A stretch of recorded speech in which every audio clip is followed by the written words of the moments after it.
Hello, welcome. Thank you for taking the time to join us and learn about this template that you requested.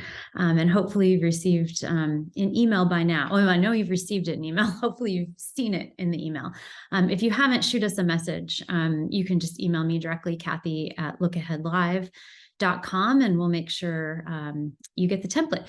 So today is about teaching you how to use the template for sure.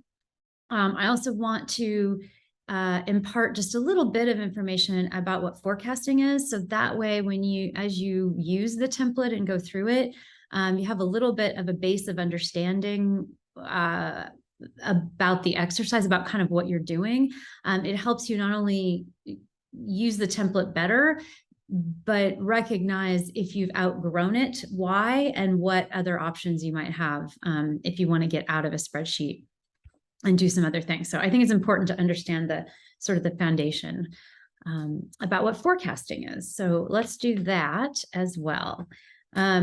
First, who we are. We're Lookahead Live. We are a core team. We have other folks who work with us to deliver service, but our core team are the three of us, myself, Laura Lynn, and Peter. We have combined over 60 years of experience in doing really this kind of work, financial forecasting, which means business modeling, understanding, what a business does, how it does it, who it sells to, how it sells, what it sells, and business rules and those things, and building a model that creates a financial forecast. And then using that forecast to manage the business and also do strategic work around growth. So if a business is looking to pivot, grow, change in any way, sometimes scale down, we work with strategy to help affect that. And then Laura Lynn on the team is a CPA, so she brings that extra special expertise, and we can also handle accounting as well, and obviously tax with her being a CPA. Okay, so that's who we are. So what you'll learn today is how to use the template, what it means to really be able to look ahead at your profit and cash. That's the whole purpose of forecasting, how forecasting works, like I said, and then the best next steps for you based on your own business. So a couple of things on how forecasting works before we hop over to the template. A financial forecast for a business is really based on a few fundamental things, and they are this list here. You're going to take beginning balances for your business. So that would be your cash and any assets, liabilities you have. Those items are beginning balances that exist, from the time you want to start your forecast. So you need to know what those things are because your forecast is going to add to them. So beginning balances are some facts you need to gather. And then business rules are the next thing that make up a forecast. And those are things like if you offer credit terms, for instance, for your clients, if you sell something and you don't receive cash immediately, if you offer terms, then what are those terms? What percentage do you offer? Is it 100%? Maybe 100, maybe you invoice them and 100% of that invoice is due in 30 days. So that would be 100% credit, net 30. Collect after 30 days. And sometimes you have rules imposed upon you by vendors you used about payments. So maybe you have to pay, within 2 weeks, or maybe you have to pay immediately, or maybe you've negotiated a good payment terms and you get 45 days or 60 days. But these are examples of rules that exist in your business, and those rules affect, in that case, in that example, your cash, but in other cases, they can affect your profit too. So rules that affect profit can be pricing that you have set with vendors. That's going to affect your profitability. So all of these things, they exist in your business now. If you have a business, it has these rules. It's just you haven't necessarily recognized them as such, and maybe you haven't used them to make a model for your business that helps you predict profit and cash. So business rules is the next big thing that makes up a forecast. The third thing, big thing, are assumptions and projections. So that it's sort of like rules, but assumptions and projections are really more about your sales and your expenses. And then your assets and liabilities, if they have a certain schedule, if you're going to make extra payments or whatever. But really, it has to do more with sales and expenses. So you're going to make assumptions about when you're going to sell things, and then you're going to project those assumptions. So you're going to assume that you might sell, I don't know, $1,000 worth of something next week. And that next week would be your projection. So the assumption is $1,000. The projection is when you place it. So you're going to make assumptions and projections about sales and expenses. That's the third major thing. And then the last kind of major thing are what are called forecast streams. And those are literally the rows of things you're going to forecast. The term is streams. I honestly don't know why they're called that, but that's the term. So forecast streams would be your rows in your forecast that make up your sales and expenses and other items. So those are literally the rows that you're going to make assumptions and projections on. So that $1,000 that you sold, let's say that's a forecast item of some type of service. Maybe it's forecasting. We do forecasting. So it'd be our forecasting service. That would be the forecast stream. So these four things come together: your beginning balances, which is really a one-time thing, right? You get your beginning balances to start your forecast. Then you collect your business rules. That is kind of a one-time thing, but as your forecast starts to work for you and you learn about your projected profit and cash, your business rules will evolve over time in order to affect and optimize your profit and cash. So the business rules you gather, then you're going to make assumptions and projections. Now that is a monthly activity. At the very least, it's a monthly activity. Sometimes it's a more than once monthly activity. Assumptions and projections happen over and over and over. And then the forecast streams, that evolves, but it's mostly a one-time effort of sort of getting it set up. Like the business rules, as you learn about your business and through the lens of this forecast, those streams will change. You might start with a lot of really granular information at the beginning because you're wanting to learn so much. But as you start to see some patterns in your business, then you might want to consolidate some of those streams to make it be simpler. Or if your business is deciding to expand and add a new service line, then you're going to add a new stream. So the streams really evolve and ebb and flow as your business evolves. So those things come together to create this roadmap for managing your business. And truly, it is a roadmap. Really, every decision that you need to make about your business in terms of anything having to do with money should be dictated in this forecast. There really shouldn't be too much of a question when the next month rolls around. You've done such good forecasting that the next month, like the month coming up, let's say November coming up, all the decisions you need to make for November should really already be known and dictated, and now you're just acting on them. It's time to hire that person, or that it's time to post a job listing for that role because we know in the forecast it told us that November, is the time that we can afford to do that. Or it's time to buy that capital equipment because the forecast tells us it's okay. Or we know in December is the time. So you're never really wondering what to do this month or next month. It's there. You might be, wondering what's going to happen farther out because you're going to be still making assumptions and projections about that. But there's no fire drill anymore because you're just acting. It's those, current month decisions become very tactical in nature because you've done the strategy in advance. So that's the beauty of this. So I know you came here just to get a template, but I really want to give a foundation for really why this work is so important. And if you hadn't considered some of these things, why you could be even more excited than maybe you are now about doing forecasting.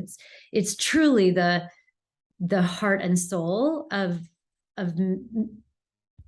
building your business, especially in a confident way. Okay.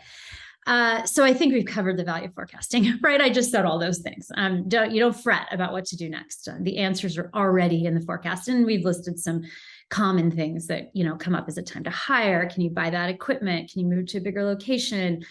this comes up sometime with clients. My vendor has this great deal if I purchase a whole bunch of extra supplies now. Maybe they're project related supplies, or maybe they're just office supplies, whatever they are, but I can get this great deal. Should I do that? Is it worth it, to spend that extra cash now in order to save down the road? Well, let's see. Let's build that into the forecast and see if it really even makes sense.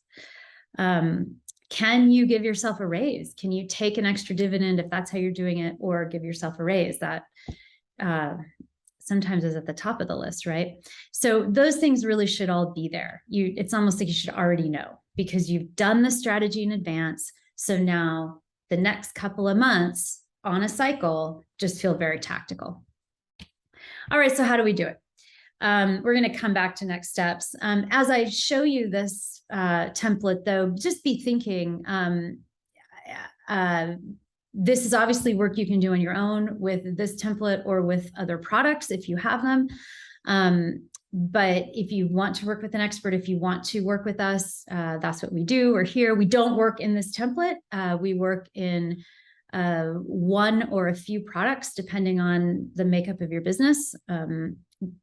And we have various levels of service depending on what you need. So just be thinking if this is work you want to take on yourself, or if you want to work with someone, then reach out. You can also just continue reading about forecasting content through our blog or other things if you're not sure, if you want to keep learning more. Okay, so the first thing you'll want to do after you open this template is make a copy.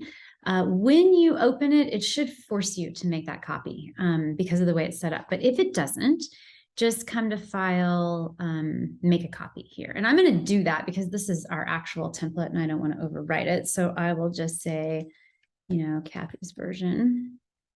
I'll say forecast, Kathy's forecast. And then, pick where you want it to go, make a copy. And then you will then it won't say view only anymore, and you'll be able to type in it. So that's this big yellow box at the top, make a copy. And then these steps 2 through 7 are really the steps I'm just going to go through in this example.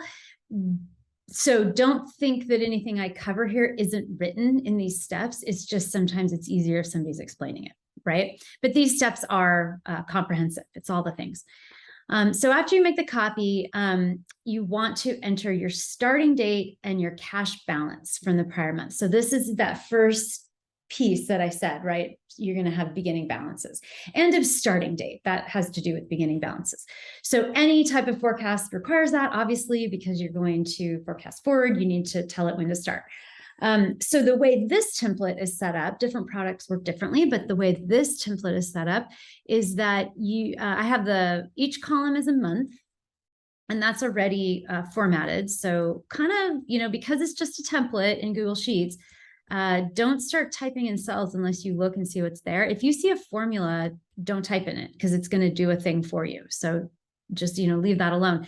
I've tried to make the places that you enter things colored, but in some cases there are formulas because I'm trying to automate too. So just sort of click around before you just start typing. And you can obviously overwrite formulas. It's your template. Do whatever you want to. Change the formulas.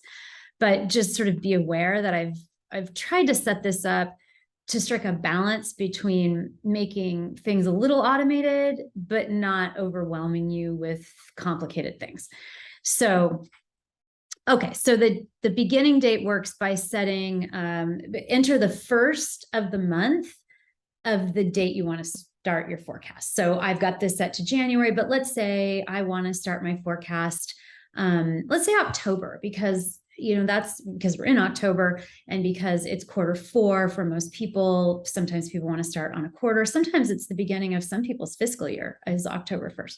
So let's say we want to do that. So I would say 10/1/22, and it's US date formatting if you happen to be if you happen to be in the UK, we're using US. So October 1st of 22.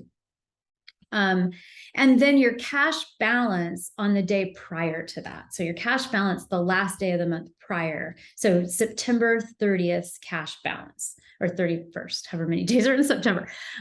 So I just put 500 there as a trigger that something needs to go there. So you put that. So what that does then is you saw these columns flip, that sets these columns, and then it sets up this running cash balance that I've put down here in row 20. So what I've done with this template is sort of blend the concept of a forecast, of a profit and loss forecast and cash, because at the end of the day, what you are tracking is profit and cash, right? Profit, cash, profit, cash. That's really what you're interested in, because you're trying to understand, am I profitable? Can I, how am I spending money wisely to invest back into my business?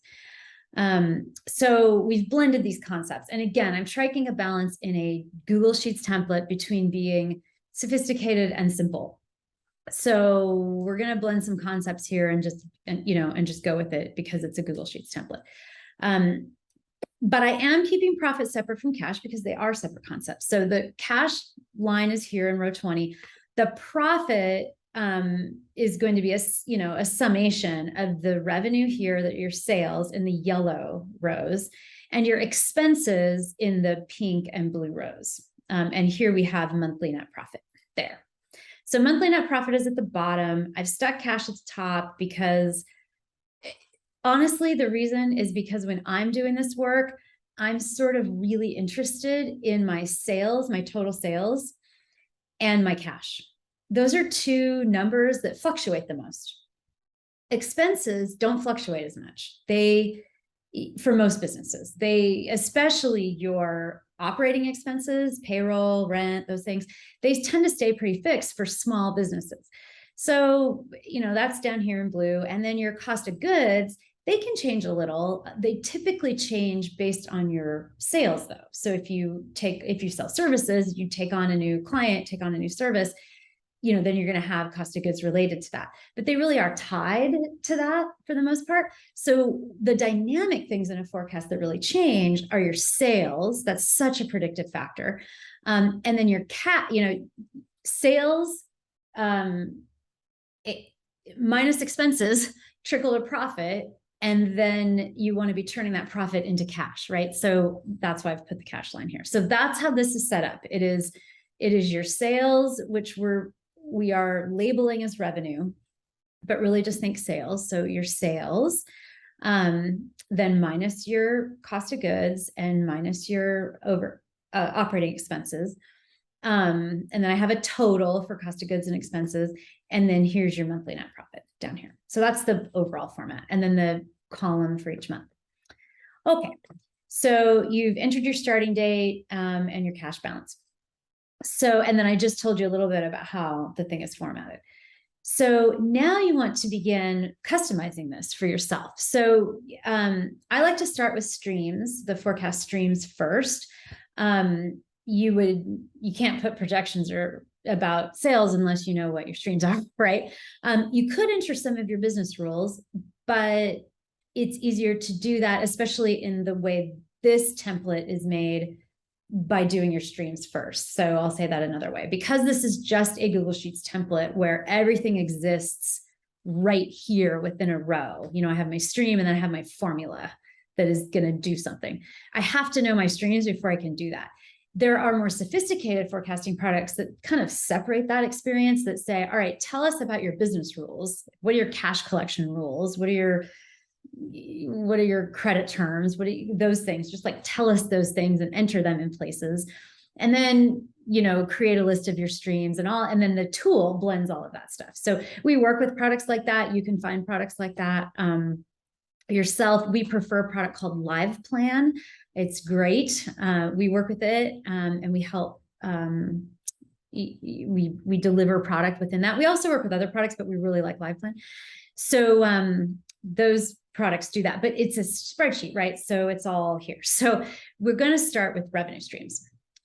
So in thinking about this, it's a whole exercise in how to pick a revenue stream, and half of what we do with clients in the first month is really figure out smart revenue streams in order, because they really dictate the whole forecast. But in this tutorial, I'll just tell you the way you want to think about it is almost like, what are the major big things you sell that are almost like profit centers? So I'll use us as an example. We sell forecasting services, monthly forecasting services that are meat and potatoes forecasting. Tell us about your business now. We're going to forecast it for you. We're going to help you with see ahead on your profit and cash.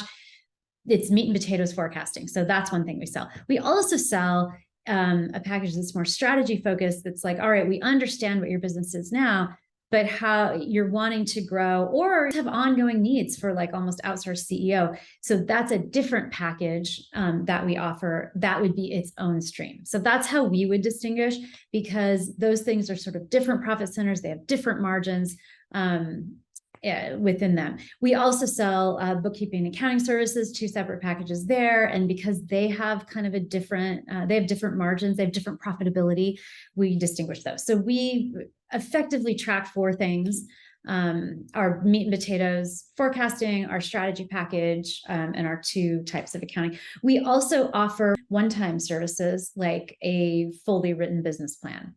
And there are a couple others. And so for those, I highlight those because this is now an example of where we offer two or three different one-time services.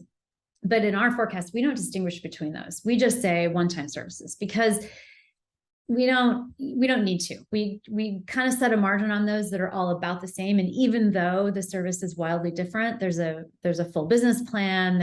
Anyway, it doesn't matter. But a couple other things we do that are one-time services. Because the margins are the same, the profitability is about the same, the folks that do them are about the same, we just treat that all as one stream and we call that one-time services. So those are ours. So I'll even list them here. So meat and potatoes, forecast, strategy. I mean, obviously we don't call it this. Well, we call it forecasting here. There. Forecasting, strategy, bookkeeping, and then like a higher level of, let's really like controllership there. And then one-time services. That's ours. That's simple.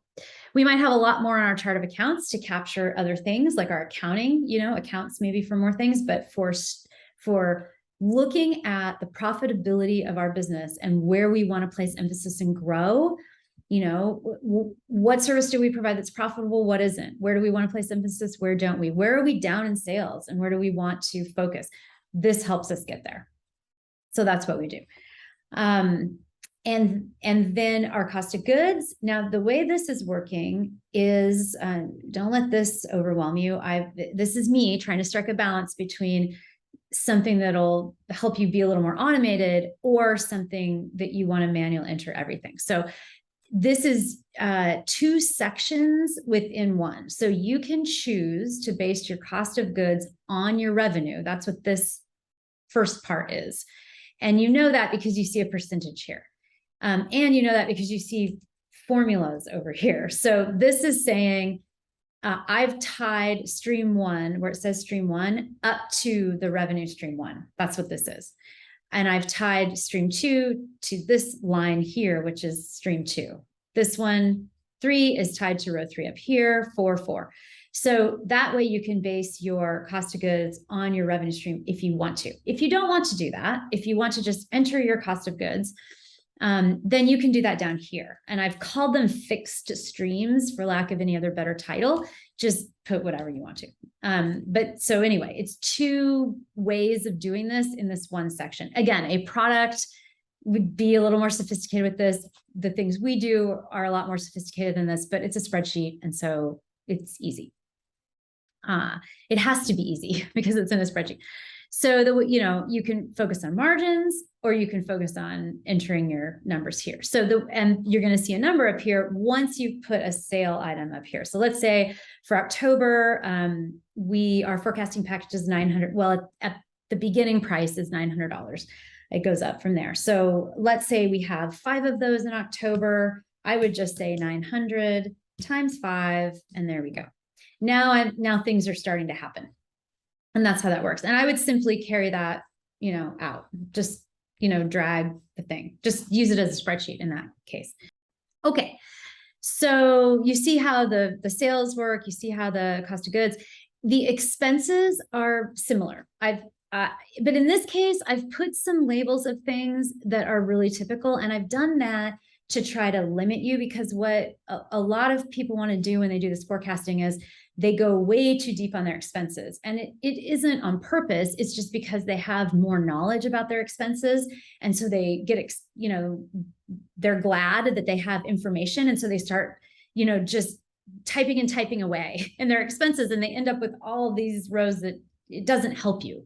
It doesn't matter. You don't want to get that deep on your expenses, because at the end of the day, what you're really trying to affect with this forecast is what? Profit and cash. Profit and cash, profit and cash. You want to be able to see ahead on your profit and cash. But then if you break that down a little bit more, what leads to profit and cash? Well, margin, gross margin is one of the biggest driving factors of profit. So, and gross margin now is what? It's the difference between your sales, your revenue, and your cost of goods here.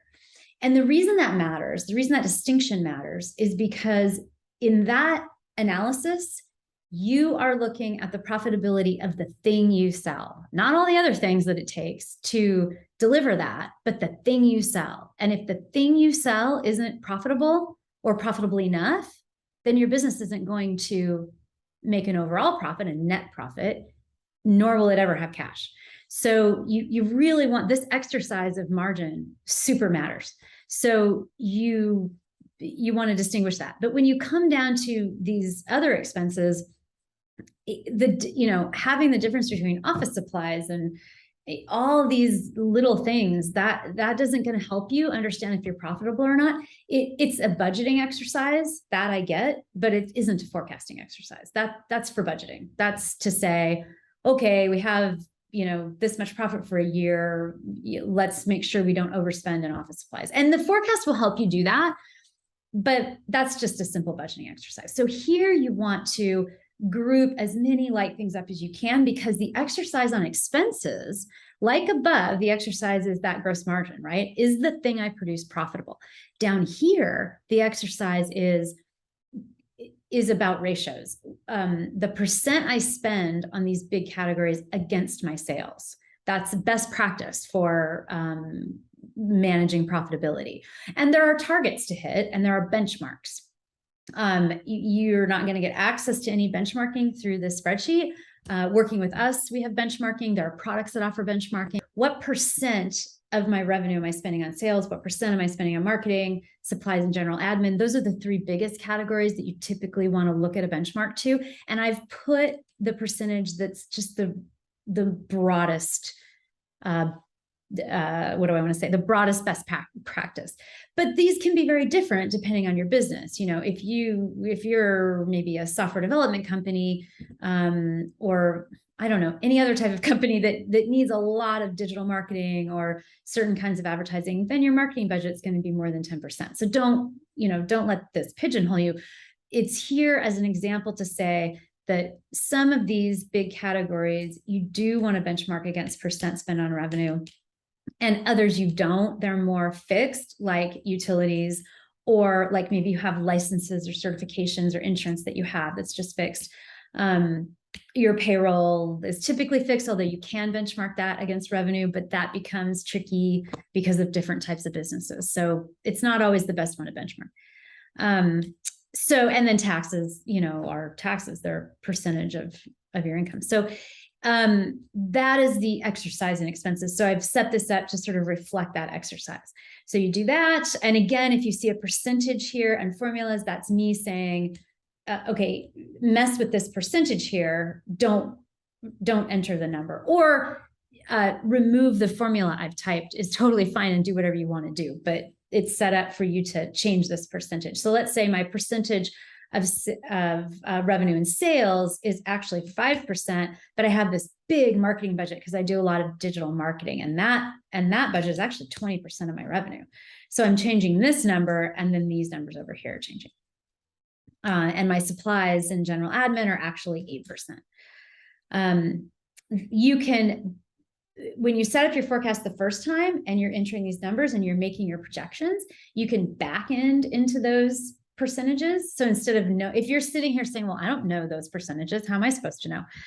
What you do is see what they are now. So you just take your actuals for the last 1 or 2 years, run some averages and see what you've been spending as a percent of your revenue, and then use that, enter that percentage here, however wildly scary it might be. Like maybe it's big and you're saying, whoa, that's way more than, the 10 or 20%. Well, what's going on with me? That's okay. Just enter it and let the forecast run for a couple of months and see what that's doing for you. That's your first exercise in changing your business. And what is that? What is that 20%?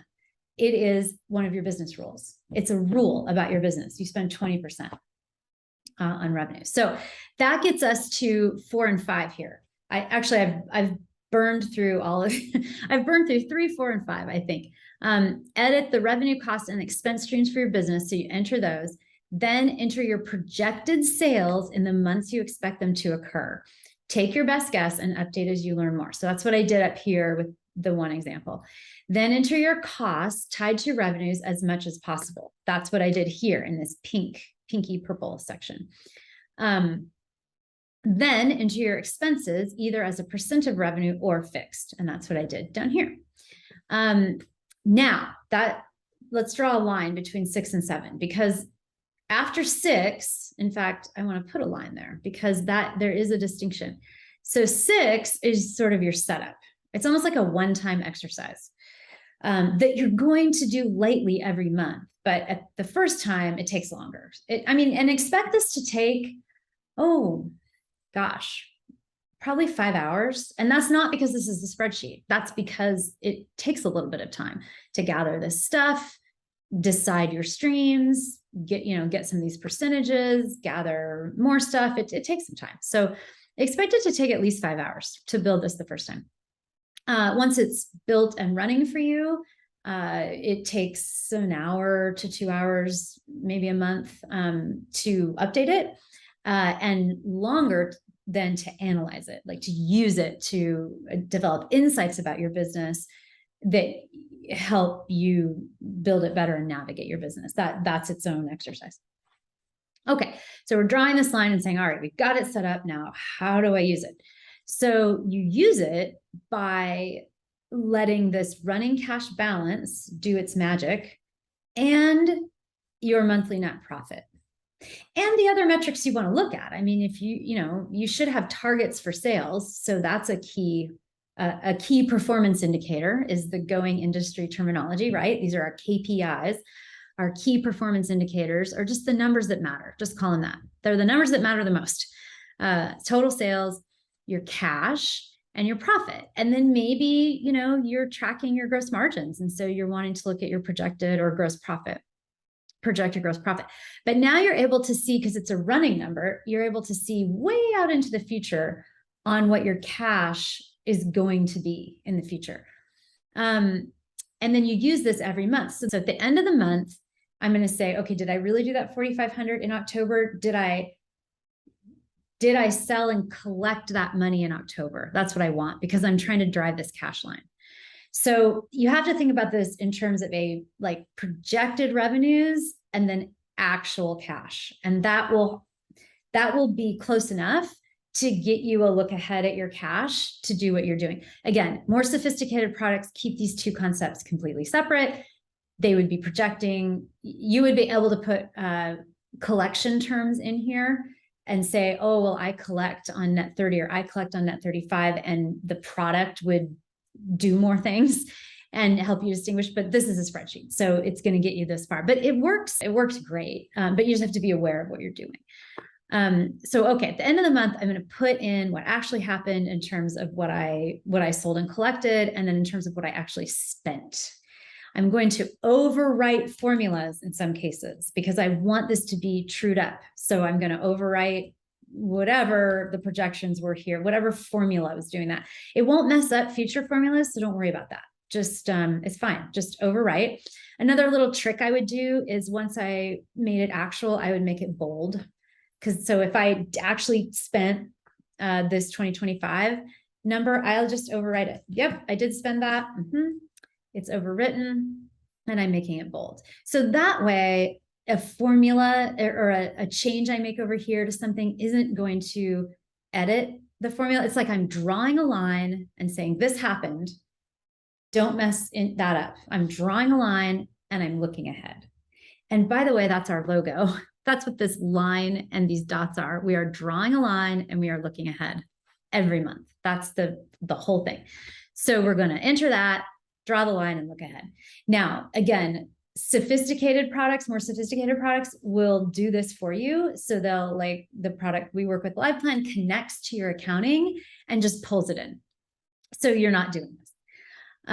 But in a spreadsheet, you have to tell it. So you're going to put it in and put all these in, overwrite the formulas if you have to. Maybe in marketing, I projected this 900, but I didn't spend it actually. We only did 700. Oh, look at that. That's how I got that period. There it is. And in supplies and general admin, I predicted 360, but we actually overspent and we spent 500. And then I would make that bold. So what that's doing now is resetting my cash line, because this cash number is looking to those numbers, right? Now I have a new cash number, and this number here, this is my ending cash balance in September. This 2975 should be my ending cash balance in October. And I want to tie it. I say tie that out. That's an accounting term. I want to match that to my actual accounting. I want to look and say, I want to make sure this 2975 in my forecast matches my accounting. And then I take the step of actually overwriting it and saying 2975. Yep, that's my cash. And I'm going to maybe italicize it or something. So I know now I've drawn that line and we're looking ahead, and see how it hasn't messed with these other formulas. They're fine.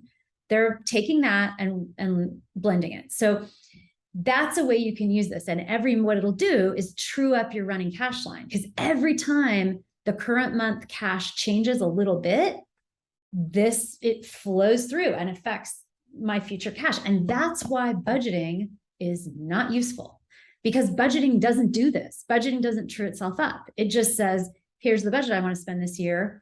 And the minute you get off, the second you get off, now there's no way for you to use it as a predictive measure of anything anymore.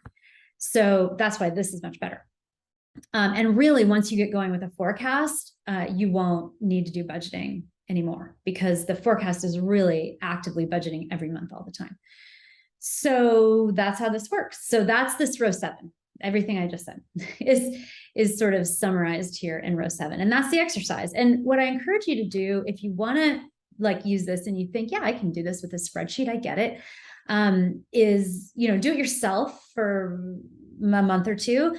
And then if you have a staff of people, separate out the work, ask someone else to enter the actuals. Maybe you have a bookkeeper, ask the bookkeeper to throw those actuals in, or at least give you a report that you can type them. And then, you can do the strategy. And then you get to a place where you're able to come in and really use this as your roadmap, and maybe other people can do the more administrative things. Your management meetings should revolve around this. This should be a central part of your management meetings, your progress meetings every month. If you have formal accounting meetings, this would be part of that, because accounting is looking backward in numbers, but this is looking forward. So it really helps. But that's how to use this template. And if you have any questions, if you want to go more deeply on forecasting, whatever it is, just email us. You can email, it's lookahead@lookaheadlive.com. So I'll say that one more time. It is lookahead@lookaheadlive.com. And I'm going to show you this one last thing here, which is these next steps. And again, if you want to do this on your own, that's awesome. I can help with a couple little questions off and on about how the template works, but for the most part, this is meant to be, just a download that you take and use. But definitely book a call with us. And there's a link right in the spreadsheet if you're interested in the services we offer, or not even the services, but like what the output looks like. Sometimes it isn't about, well, tell me your service offerings. It's about, what does it look like that you do? What do we get? So we'll show you what we do. And we'll even look at your numbers with you a little in a discovery call to show you kind of what it might feel like and look like to work with us based on your numbers. So that's that. All right. I hope you have a great day. And if you have any questions, give me an email. Bye.